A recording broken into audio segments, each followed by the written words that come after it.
Sir যদি শুরু করারই কথা ছিল তাহলে এক বছর আগে থেকে শুরু হলো না কেন? এটা আমার প্রথম প্রশ্ন নাগরিক হিসাবে।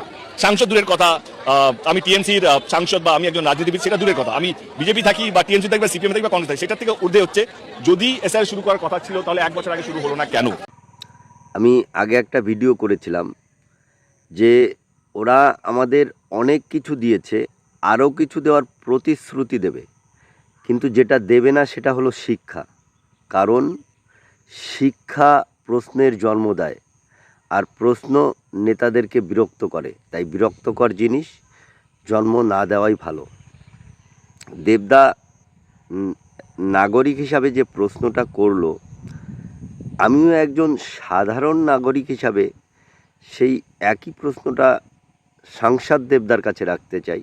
আপনারা যদি সত্যি সত্যি এই এসআইআরের বিরোধিতা করেন, আপনারা যদি সত্যি সত্যি এই এসআইআরের বিরুদ্ধে রুখে দাঁড়ান, তাহলে আপনারা 221 কোটি টাকা কেন বাজেট করেছেন এই এসআইআর হওয়ার জন্য?